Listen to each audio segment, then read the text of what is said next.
1492 में कोलंबस की यात्रा को लेकर सभी नाविकों में हर्षोल्लास था, पर फिरोज नाम का एक युवक खुद तो बहुत डरा हुआ था ही, अन्य नाविकों के मन में भी समुद्री यात्रा के प्रति डर उत्पन्न कर देना चाहता था।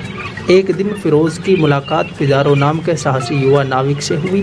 फिरोज ने डराने की नीयत से उससे पूछा, तुम्हारे पिता की मृत्यु कहाँ हुई थी? दुखी स्वर में पिजारो ने कहा, समुद्री तूफान में डूबने के कारण।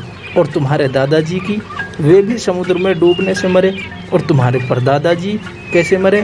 तो उसने कहा, मेरे परदादा भी समुद्र में डूबने से मरे। अफसोस जाहिर करते हुए पिजारो ने जवाब दिया। इस पर हंसकर ताना मारते हुए फिरोज ने कहा, हद है, जब तुम्हारे सारे पूर्वज समुद्र में डूब कर मरे तो तुम क्यों मरना चाहते हो? मुझे तो तुम्हारी बुद्धि पर तरस आता है, इतना कुछ होने के बावजूद तुम नहीं सुधरे। पिजारो ने फिरोज की गलत मंशा को भांपते हुए देर न लगने दी। उसे तुरंत संभलते हुए फिरोज ने उससे पूछा, अब तुम बताओ कि तुम्हारे पिताजी कहाँ मरे? बहुत आराम से मरे, अपने बिस्तर पर मरे।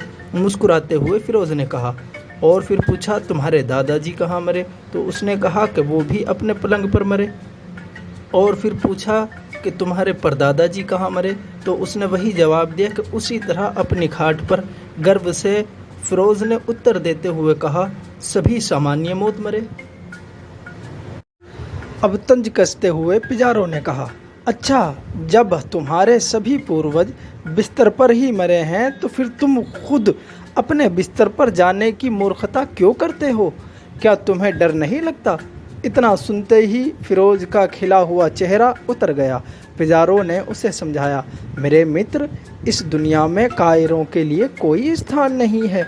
साहस के साथ प्रतिकूल परिस्थितियों में जीना ही जिंदगी कहलाती है। अब फिरोज को अपनी गलती समझ आ चुकी थी, तो इसलिए दोस्तों, किसी को भी कभी भी तंज नहीं करना चाहिए।